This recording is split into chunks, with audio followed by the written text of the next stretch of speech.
You're listening to the Grind Line Podcast. What's up, and welcome to another episode of the Grind Line Podcast. I'm your host, Greg. You're listening to episode 302. I am here tonight with Ryan. See, what happens is Ryan comes back, and then Tyler says, fuck it, I'm not going to show up anymore. Ryan, how you doing tonight? What was the direct quote tonight? Let's see. I have way too much to do tonight. On the night that is typically done for recording, Tyler has now Ryan's back, like he said, and deuces. He hits the eject button. Oh, wait, was he specific on what he had to do tonight? No, he just said he didn't have any, he had stuff to do, and then I laughed at it, and he didn't respond from that point on. He has too much to do, as in not be on a podcast and go be a 20-something-year-old with nothing to do, like zero responsibilities. Yeah, I got nothing. We do have a podcast tonight. We got some stuff to talk about, a loss and a win, some goalie information, because apparently no one can stay healthy. So we're going to talk a little bit about the goalie kind of carousel that's going on in Detroit and kind of where that leaves them going toward the end of the season. But yeah, we have a loss and a win, and I think that's what we'll cover first. So Ryan, you said you didn't. That we have a win. That's cool. I guess so. And against a divisional rival, right? I mean, that counts. Counts more because it was against Canada, aka Toronto. But the loss to the Flyers was terrible. I mean, I'm glad I missed that game. I really am. Scott Lawton put up 4 on you. Your best player, according to the charts, was Ben Sherratt, followed by Andrew Kopp and JT Compher. Ben Sherratt got a goal, assists by Kopp and Compher. That was a beauty play, though. I will say that much. Good. It was good. Talbot went 32 for 34 with a 941 save percentage, and the Red Wings lost 4-1, and it was real bad. And I the way I think I summed it up best earlier, weren't 2 of the goals empty netters? But they're still goals. So, you still lost 4-1. Sure. However, a 2-1 loss with 2 empty netters. Yes, a 4-1 loss with 2 empty netters. Respectable. You can feel a little bit better about it because who was in net? Cam Talbot. That's all you can hope for, right? I mean, Cam Talbot, by all accounts, has been good this season. Like, good. People are like shitting on Cam Talbot. I don't get it, because we'll talk about their stats and stuff in probably the second part of the episode. But Cam Talbot's been playing good hockey. Like, it's not really debatable at this point. The problem is your special teams are hot garbage. You have the second worst penalty kill in the entire league at 67.47% behind the Islanders, who are at 64%. So, like, yeah, I don't get it. If you could just, keep pucks, and you were saying before we hit record, if we just had the penalty kill this season that we did last season, we'd be you said a top 3 team in the conference. It probably would be. I mean, you look at, through 30 games last season, ChatGPT actually came through for the win. Detroit's penalty kill was almost 78%. That's an 11-point swing. I mean, that's a big freaking deal. I'm sorry, I said conference. We'd be number 3 in the division. Division. Oh, I'm sorry. Yes, division. Conference. Nah, probably not. We would absolutely be in a playoff spot. Yeah, if not wild card, at least in the current sitting. I mean, which you look at back to last year, I believe they were teetering between 3 and wild card 1 at this point last season, right? Yep. Because they, of course, had to be on the negative side of the team that sits in a playoff position at Thanksgiving, and they couldn't fulfill that destiny. So here we are on the outside looking in now. Big part of that, terrible penalty kill. Power play's been awesome. Yeah. And thank you, Alex Tanguay. But the Red Wings right now are 4 points behind the Ottawa Senators for the second wild card spot, and 6 points behind the Tampa Bay Lightning for the first wild card spot. The actual conference is kind of crazy. Boston still has 35 points. So you could climb up into that spot. How many attempts did Detroit have through this season on the penalty kill? How many times have they been shorthanded? I'm just curious now, because we're at 78%. Yeah, I do. They have had 83 penalty kills, and they have been scored on 27 times. They had 116 penalty kill attempts through 30 games last season. And you said 70 what percent? 8. Yeah, that would right now leave us around the middle. We'd be around where Seattle and Winnipeg are right now. So still the bottom half in penalty kill, but not second to last. Power play opportunities from the opponent. What did I say? It said 116. This says 113. So either way, We'd still be better, like yes. markedly better. Even though they were in the box far freaking more. And that's surprising to me because it seems like every 5 seconds someone takes a really dumb penalty. Like we'll be going on the power play and Ben Sherrod will just truck someone and even it up. Or it just it makes no sense. It's like the most ill-timed penalties. But that Flyers game, we'll leave it in the past. And I mean, it was just to me when I watched it, I'm like, man, a lot of this seems to be uninspired. And then they go down. And then what really kind of stood out to me is guys like Dylan Larkin, and this is even through the Toronto game. Larkin seems a bit off, and today he did take a maintenance day for practice, so I'm wondering if he has some lingering thing going on. Luckily, we do not play until Wednesday, so he does get some recovery time in there to see if he can shake off whatever's going on. Just not as fast, not as crisp.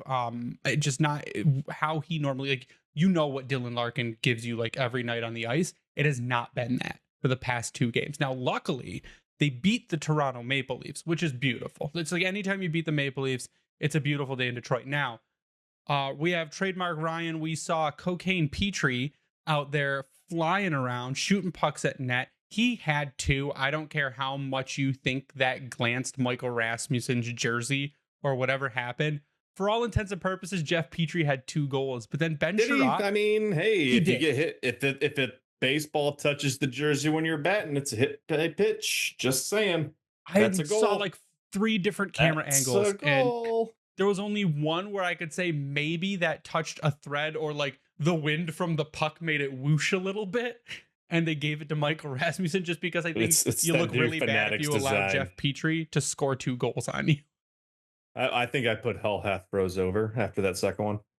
But your top players from that game, Jeff Petrie, Ben Sherratt, JT Compher, Tyler Mott, Mo Seider. You had goals in that game from Petrie, technically Rasmussen, Raymond, and Seider, with assists from Petrie, Compher, Kopp, Kane, Larkin, and Veleno. Husso in net saves 23 out of 25 for a .920 save percentage. And that game, you look at it and you say, yes, this is what we want the Red Wings to do for the rest of the season. But we have been so let down after coming out of a good game going, maybe this is where they turn it around.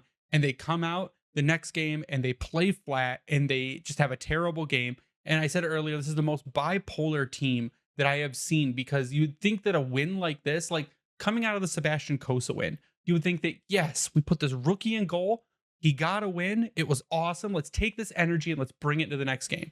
And they come into the next game, and that was against the Flyers, and they're just flat. And it's just, it's so mind-boggling to be able to, and now what's happened now, they beat Toronto, and I rewatched the game today, end of the first period, not super great for the Wings, but overall, they went back and forth. They played a hard game. They hit, they were physical. They got goals when it counted. And if they come out next game on Wednesday and they are flat again, like, what is that? Just a motivational issue? Is that a coaching problem? Like, I looked at lines today. Marco Kasper is sick now, but he should be back. Tarasenko looks like he's probably going to be on the top with Larkin and Raymond. It looks like it could be DeBrincat and Kasper and Kane on the second line. Like, you just played a really good game. Why try and change stuff now?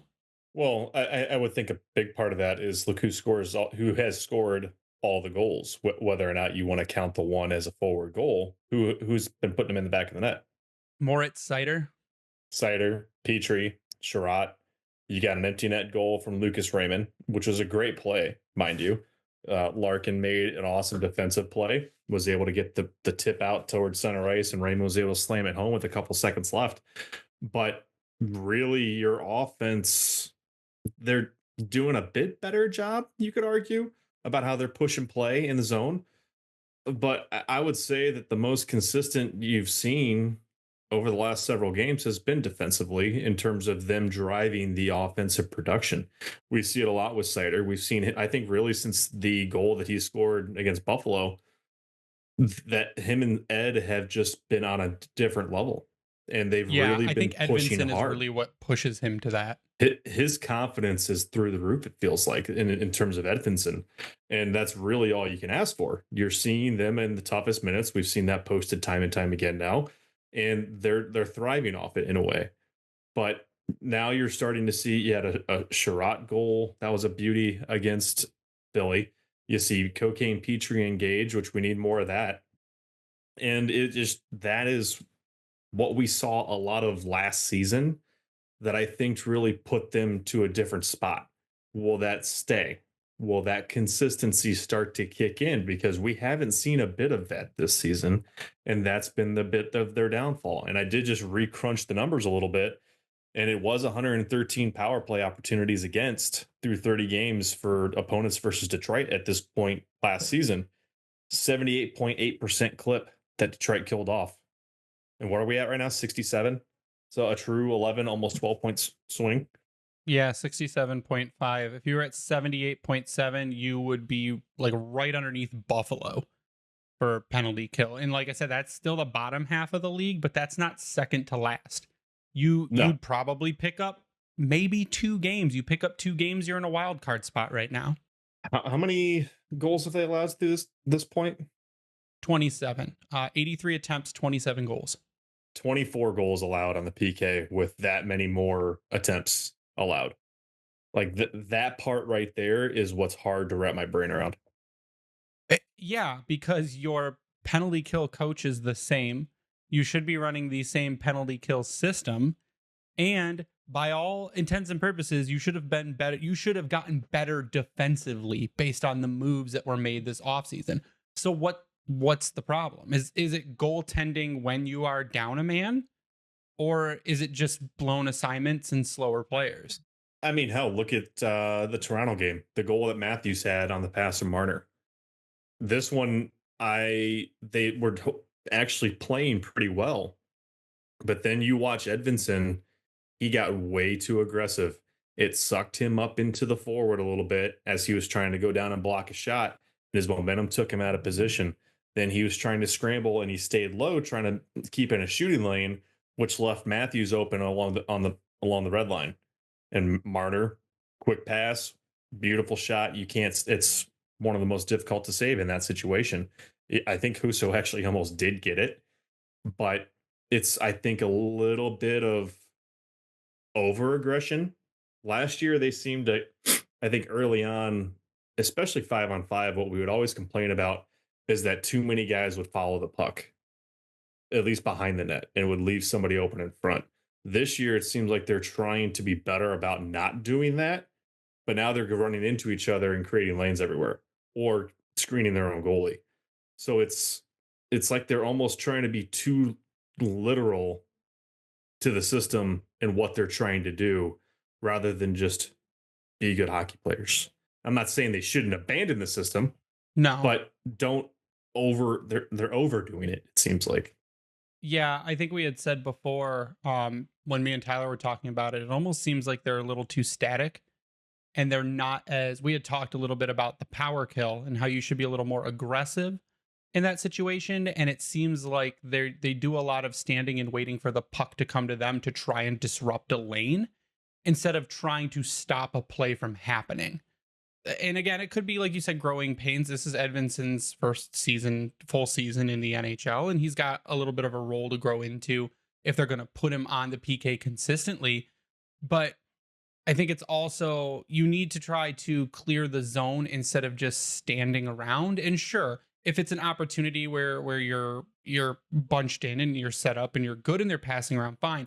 But if you're getting close to a guy on the boards and you're not trying to take that body, like I think it needs to be a little bit more aggression to try and get it out of the zone, to force the puck, to force them to make a bad pass instead of waiting to try to intercept what most players get are good passes when they're playing us on the penalty kill. So I think that if it'll come in time, but not much has changed. And if that number, like you said, could even be bumped up 5%, 6% at the point we're at now, you'd be much better for it. Maybe we're putting a little extra emphasis. I feel like they rotated the lines a lot more when it came to the PK last season, especially the decor. And it's without actually looking. I mean, you look at what Wallman and Sider did early in the year and how they seemed to click. But I think that maybe the mobility aspect and that aggressive piece that you talked about was able to shine through with him a little bit more.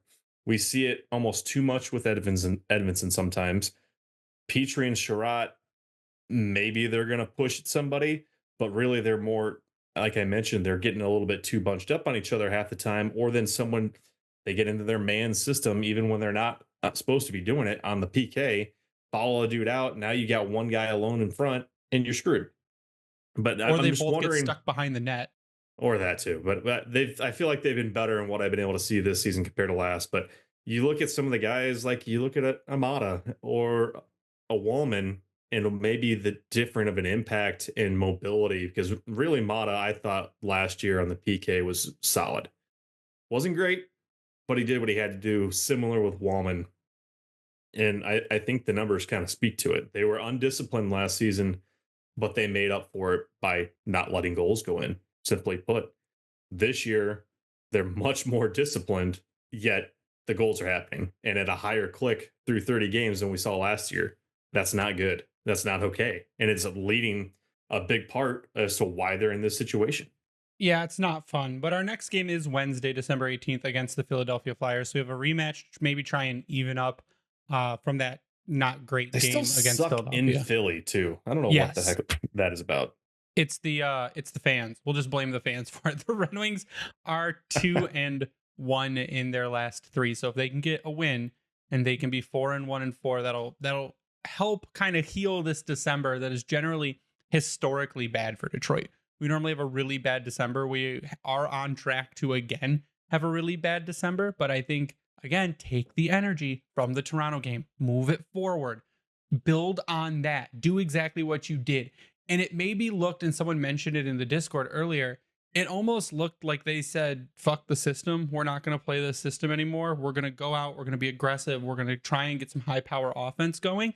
And it seems like it worked. So I think maybe if you can try and not play such a lockdown game and you go out there and you be aggressive and you get some goalies who are maybe having a bad day, and Joseph Woll was not great. I mean, you got to try and force it a little bit, because I think when you do try to play that stingy defense lockdown style, one, you don't have the group to do it past pair 1, and 2, you can't out offense your way from it. No, and I think that another part that played into that Toronto game, they missed a lot of opportunities offensively. There was several moments where they had a good looking one timer set up. It was either shot wide or they flubbed. They had some posts. They just kind of didn't seem crisp in the way that they were trying to perform and execute against Detroit. Not trying to discredit the fact that Detroit overall played a pretty solid game. I mean, they were even with shots for the most part. I think they finally surpassed them late. I don't know if where it ended up finishing at, but they kept it tight in that aspect. But again, there were times that there were several moments when Marner and their group were on the ice and they just couldn't finish it. That I think is what set that game apart to an extent, because Husso had another great night. There's no doubt about that. Now just maybe give him the night off on Wednesday. Start breaking up his starts a bit more so we don't run into the same situation where we're going to go 3-4 starts where he looks good, team's not scoring, and then he falls apart. And then people freak out, and then we do the cycle over again, and then he potentially gets hurt because he's getting overworked again. We don't want that. Let him ride the hot hand, sure. Break it up a little bit. Yeah, it looks like shot count, from what I can count, is 26-25 Red Wings to end the game against Toronto. So they held on. Yeah, outshoot your opponents. Stop getting freaking shelled every single game, and you'll probably win a game. Well, it goes back to a lot of what we talked about last year, too. When Detroit was especially aggressive and they were really just skating and firing the puck on net, they were a hard team to play against and a hard team to beat. When they went into this shell, which we would see on occasion, especially in that losing streak that seemed to derail everything, that's what we've been seeing up to this point for the most part this year, is that they try to contain, then they're getting shot suppression against like no other, just taking a beating, and then they have nothing to push back the other way. Sure, they won a game with 11 shots against frickin' Islanders. That's not a recipe for success. No, correlation, not causation. This is not what we're going to do every game. But on the other side of the break, we're going to take a break really quick. On the other side, we're going to talk about goaltending and what we need to do to help these goaltenders kind of be successful. So we're going to take a quick break. Message from our sponsors. Be right back. From the chill of the arena to skates on ice and people hitting the boards, an NHL game is a sports experience like none other. And when you are looking for tickets, your pick should be Game Time. Game Time is the only app that gives you complete peace of mind with your purchase. And see the great seats with Game Time picks and see the view from your seat on your phone before you buy your tickets. All-in pricing shows you your total cost up front, and you can buy tickets in seconds with just a couple taps. If you find tickets in the same section and row for less somewhere else, Game Time will credit you 110% off the difference. With event cancellation policies that automatically refund your tickets and 24-hour returns guaranteed, you are protected with the Game Time app. And starting now until December 2nd, Game Time is giving us an exclusive deal on Winter Classic tickets. You can get 10% on bleacher seats and 20 to 25% on home plate area tickets. So don't miss out on one of the biggest sporting events this year at Wrigley Field. Take the guesswork out of buying tickets with Game Time picks. Download the Game Time app, create an account, and use code THPN for $20 off your first purchase. Terms apply. Again, create an account and redeem code THPN for $20 off. Download Game Time today. What time is it? Game Time. The 2024-25 NHL season still has that new car smell, and the action is heating up at DraftKings Sportsbook, an official sports betting partner of the NHL. It's super easy for first-timers to get started at DraftKings Sportsbook. Try betting on something simple like picking a team to win. And if you are new to DraftKings, listen up. New customers bet $5 to get $150 in bonus bets if your bet wins. Download DraftKings Sportsbook app now and use code THPN. That's code THPN for new customers to get $150 in bonus bets if your bet wins when you bet just $5. Only on DraftKings. The crown is yours. Gambling problem? Call 1-800-GAMBLER. In New York, call 877-8-HOPE-NY or text HOPE-NY 467-369. In Connecticut, help is available for problem gambling. Call 888-789-7777 or visit ccpg.org. Please play responsibly. On behalf of Boot Hill Casino and Resort in Kansas, 21 and over. Age and eligibility varies by jurisdiction. Void in Ontario. Bonus bets expire 168 hours after issuance. For additional terms and responsible gaming resources, see dkng.co/ice. And we're back, and we're going to take a look at some goalie numbers. So everyone's freaking out. They're like, our goalies, like people every time is like, well, what's the issue with the Red Wings? And I try and chime in and say what the issues are. And everyone's like, our goaltending is terrible. And I'm like, our goaltending is not really bad. So if you look at the three goaltenders in the year, the biggest thing right now is no one can stay healthy. That's the biggest part. Like Cam Talbot played against the Flyers, and now he's out again until they said maybe Friday. They said it looks good for Friday for Cam Talbot. Alex Lyon practiced today, so Lyon should be good to go. Ville Husso is good, but we don't know for how long. And this is kind of what you need this team to be okay with to go forward is the goaltending situation. Now, you do have Kosa, and Kosa could come in and I guess back up if you needed him to. They did recall Jack Campbell because Kosa was playing in Colorado. But you've got the goalies going into this off season that you have, and whether they stay healthy or not, I think you end up probably trading one of them or maybe two of them before the end of the year, simply just to get assets. But I think we'll start with the current goaltender that is healthy, Ville Husso. Ville Husso, 6'3", 205 pounds. This season, in 8 games played, he has a save percentage of .877 and a goals against of .347. But if you look at his 5v5 stats, he has a save percentage of .904 and a goals against of .290. So that's kind of going to be a running theme when we look at all three goaltenders. Their even strength stats are actually pretty good, as to where they, like story of our lives, Red Wings get shelled on the penalty kill and the goalies let in goals because we're down a man. They get better shot selection, they get better spacing, they get better timing simply because they've got more people than us. So, I mean, what have been your thoughts about Ville Husso so far? He played a really good game against Toronto. I mean, you look at his last 5, he's had a solid go. You can take Buffalo out of there, obviously. I mean, that was three goals against on 7 shots, not a solid go. He got pulled. That was a Kosa win. Beautiful. But you look at Toronto, like you said, 4-2 win, 23 saves. You go to Colorado, a 2-1 loss. He made 23 saves out of 25 shots. At Ottawa, another 2-1 loss, 30 for 32. Go back to Buffalo, overtime loss, 32 of 35. He's doing a lot of what you would hope for him to do in the situation he's been put into. And what was the common theme outside of one of those games? No goal Lack of support. offense. And that's really been the theme this season. So I think Husso, for the roller coaster of emotion and ride that he's had the last year and a half plus, because he hasn't been able to stay healthy. He's gone down to Grand Rapids, done what he's been asked of. He's looked great in Grand Rapids. He's made several returns to Detroit. If he stays healthy, awesome. We've got a $4 million goaltender back in the fold that can go out there and do what you would hope that he can do, and that's give your team a chance to win. So really, it's hard. You can't, to me, other than the Buffalo game, there of the last five, there's really not a whole lot of things to be upset about. And really, even that game, some of the shots against him, you're just like, what the hell are we doing? Meaning defensively. So just give your guys a chance and you can see what can happen. So if Husso stays healthy, keeps playing the way he's been playing minus the Buffalo game, what are your chances he gets traded? If you eat half that salary, I think it's 50-50. I don't think that you Yeah, can roll. I don't think you're rolling with Talbot, Lyon, and Husso I don't think you again. should. You've got two lame duck goalies, and if you don't trade one of them, I think that's malpractice. You also still have another guy that has NHL experience that hasn't seen the ice yet in Jack Campbell. You have that backup situation if you're not wanting to bring in Kosa.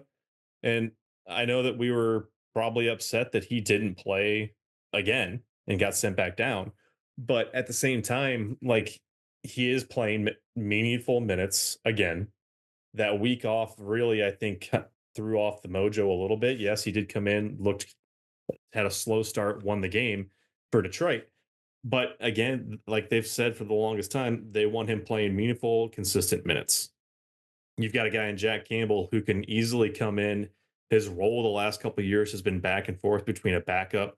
He had the starter role for a bit. Now he's seeing AHL time. Yes, he did miss some time early because of the substance program, but you have a guy there that if somebody was traded and then someone else gets hurt, you still have a decent, reliable backup. Players assistance, Ryan. Players assistance program. Sorry, did I say substance? Sorry. You did. It is players assistance. We don't know what it was. It's players No. assistance. Players There's a big assistance. My disclaimer. apologies. There is, yes, I got them mixed up. Sorry. Anyways, but you see what I'm saying. The fact that we do have, that's the perk, I guess, of them having four serviceable NHL goaltenders at this point. If you want to argue that two of them maybe shouldn't be, I don't care. It doesn't put Kosa in a spot that's like, hey, you need to go win us games to maybe help us get into the playoffs. Yeah, I think the contract is probably the big thing that keeps Ville Husso from being moved, like you said, unless you eat half of it. And then it depends on what's happening because the Red Wings don't have a ton of cap space right now. So if you made trades around it to free up space and then you're like, we can eat half of Husso for a year because he's only got the rest of this season left on his contract, I think they do that. And that actually plays into the favor of teams wanting to trade for him that might be limited on cap space because he's on an expiring deal. The voodoo math that goes on behind the scenes to make that type of cap hit work makes it even better for them because they're only having to eat a portion of that final salary, not the whole thing. So it doesn't eat up all their cap space. So if it's later on in the year, like it is getting closer to the trade deadline, that works out better for one of those teams trying to bring in somebody. I doubt it happens because goalies are weird with that situation, but it'd be a worthwhile scenario. Yep, our next goalie is Alex Lyon. He is 32 years old, 6'1", 196. This season, in total, he has a 911 save percentage with a 274 goals against. But if you look at it 5-on-5, he has a 914 save percentage with a 251 goals against. There's a period of time where Alex Lyon and Cam Talbot were like two of the best 5v5 goaltenders in the entire league. Cam Talbot might still be there. Actually, I'm looking at these 5v5 numbers. I would be almost positive that he'd be one of the best 5v5 goaltenders in the league. But Alex Lyon showed last season with a 904 save percentage and a 305 goals against. Until he was overworked, he played 44 games up from 15, that he was a solid goaltender. He could start multiple games in a row. He could save games for you. He could pull out wins where he probably shouldn't be able to. If a guy is getting moved, you got to think teams are going to call on Alex Lyon. He's been relatively healthy this past season, and even this season up until recently. I think that he's a guy that can go into a team trying to make a push for the playoffs, like a Colorado, like a Carolina, and be able to prove that, give you some reliable backup goaltending. Well, yeah, and you look at his situation, that's a $900,000 salary. Detroit Easily can still movable. eat that money in some fashion. And now you mention a team like Colorado, one of those top competing teams. I mean, I don't think Colorado can make any more trades for goalies at this point, but you never know what's going to happen. But you look at some of these cap strap teams, like a Husso would make the most sense because he's got a bit of a track record that could really pay off, and the fact that his contract's expiring. But really, in terms of affordability, you look at Alex Lyon, he does have, again, the recent history that could play into his favor with how he showed last year, how he helped Florida get to the playoffs in their run. And maybe someone wants to make that happen. Who knows? But again, both options ultimately become quite affordable for any team that's out there. Yeah, Alex, I think if you were to try and keep one of them, if you were thinking about going on a playoff run, and again, it's still close, we don't know what's going to happen. If the Red Wings turn it around, I think there is a chance that they could make up a couple games and try and sneak their way back in. I think the guy you keep is Alex Lyon, or the one that you try to keep is Alex Lyon, just because he's been more reliable over time without getting, like I said, hurt, like the problem Ville Husso has had over the past season and a half is just the injury issue. And that's something that's going to kind of weigh on you when you go to think about which goalie is going to give us a better chance coming in. I think that's probably Alex Lyon. The third goalie on the team, who is also, I am fairly certain, going to be your goaltender next season with hopefully Sebastian Cossa as the backup, is Cam Talbot. He is 37. He is 6'4", 200 pounds. This season, overall, he is a .916 save percentage with a .269 goals against. If you look at his 5v5 numbers, he has a .952 save percentage with a .148 goals against at 5-on-5, which tells you that your penalty kill is atrocious, and that's where he keeps getting lit up, is on the PK. It is. You look at Hockey Reference, and it's terrible.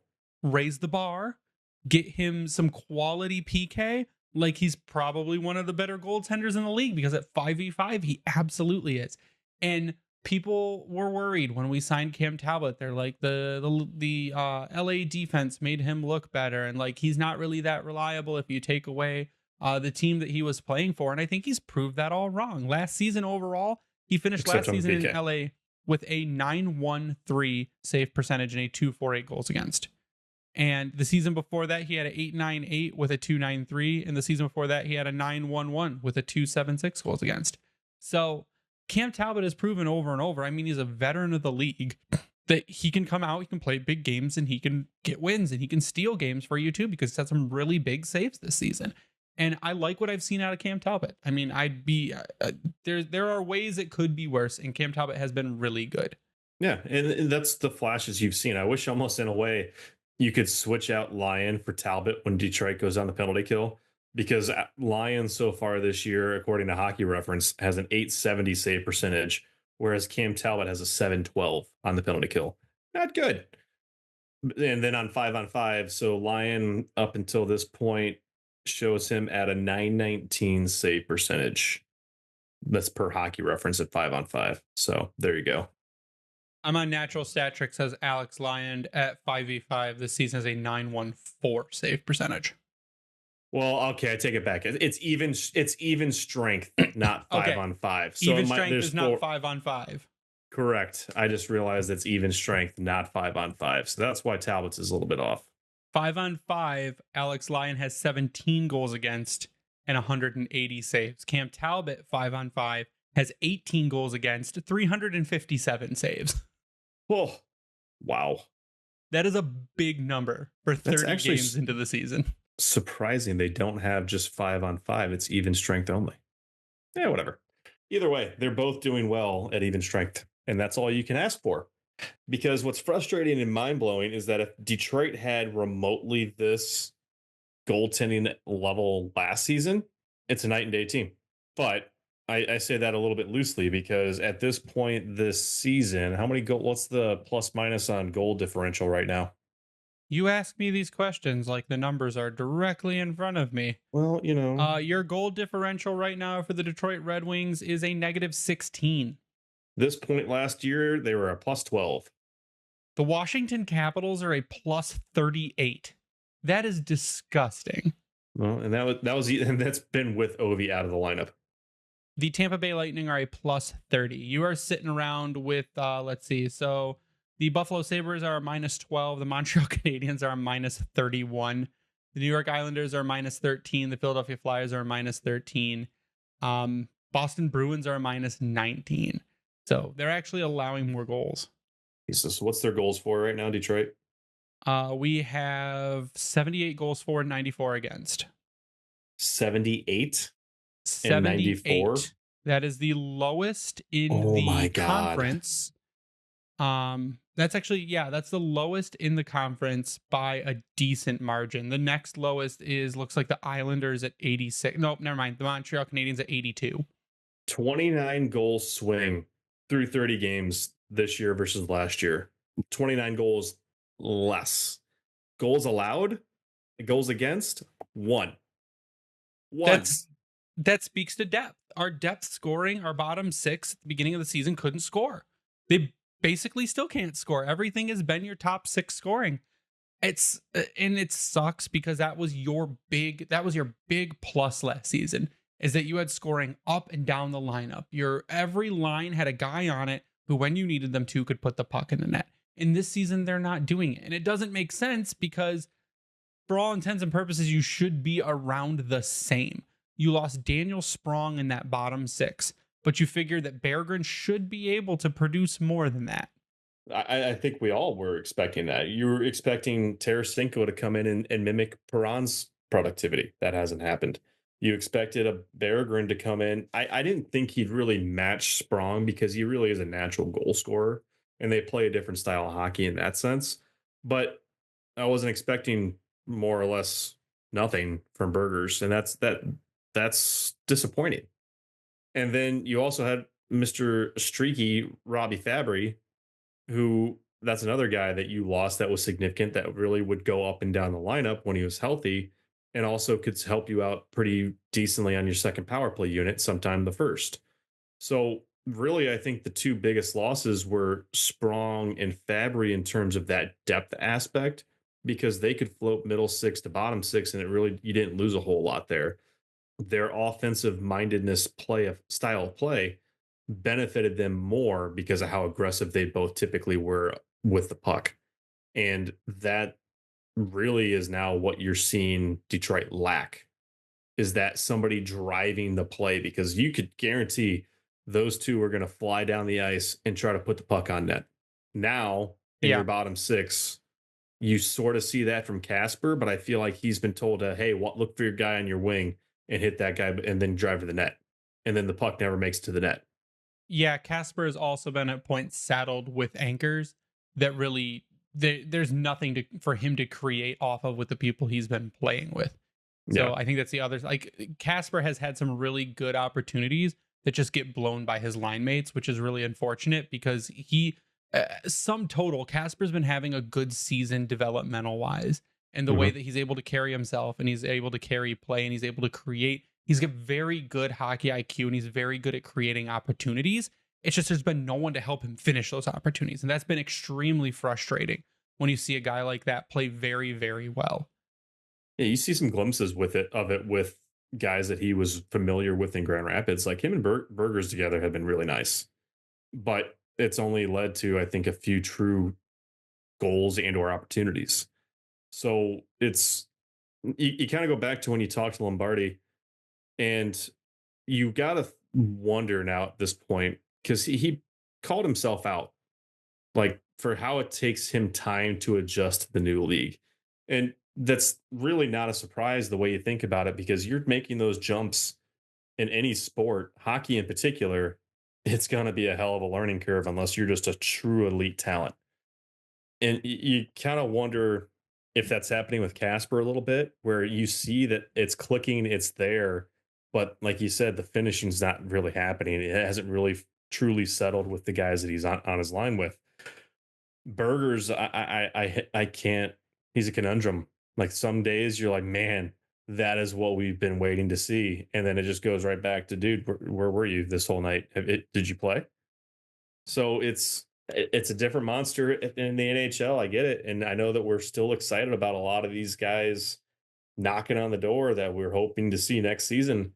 Burgers, he's almost making himself expendable because we thought that we needed to see at least a 15 goal season to really put himself on the map. And he's sitting at currently what, goal wise, 6 points in 30 games. That ain't gonna cut it. No. You can't. That's not. I mean, yeah, you've got more goals than JT Compher and more goals than Patrick Kane, but at least they both have 10 plus points. Yeah, and to have more goals than Patrick hit the goal post Kane right now is not impressive. It's not. That's another unfortunate reality that we could probably vent about for a long time, but we won't. No, we won't. I think what we'll end it with is that the goaltending situation is probably one of our stronger suits right now. I don't think we can blame goaltending for really anything.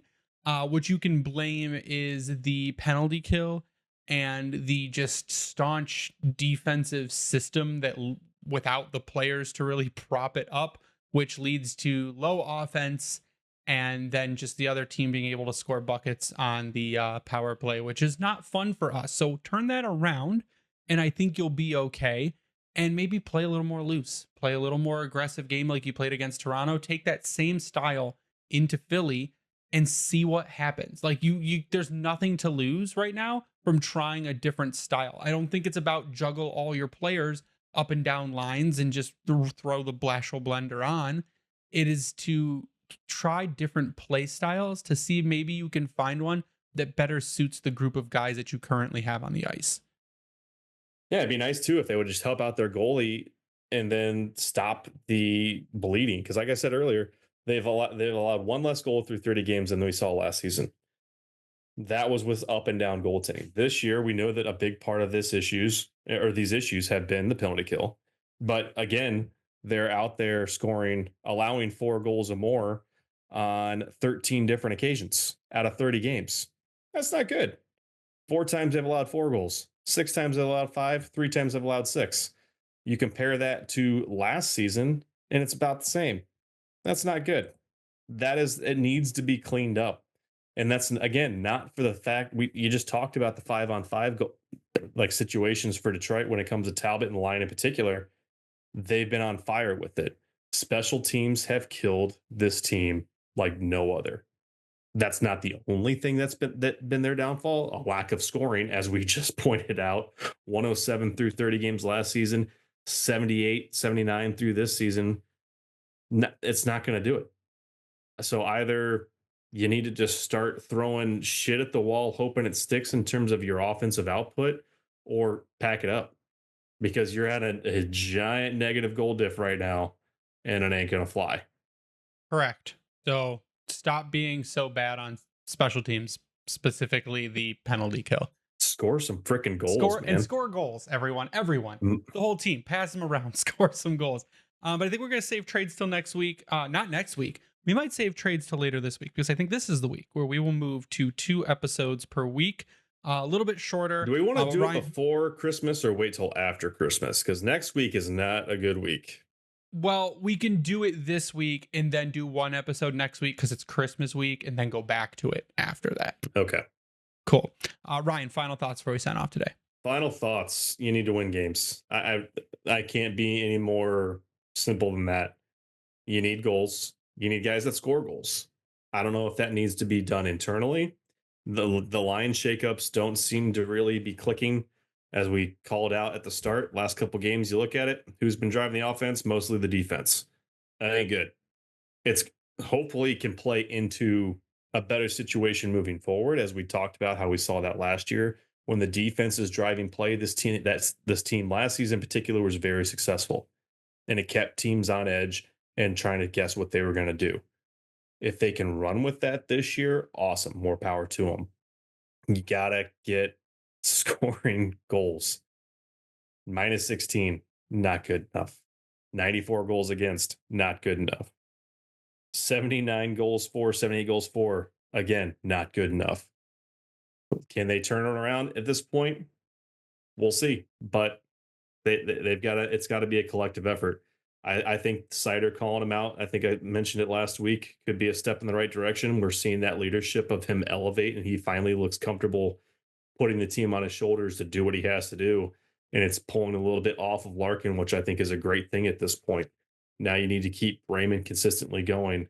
You need your stars to be stars at this point to try to push this team ahead. So we'll see what happens. Already ran 33.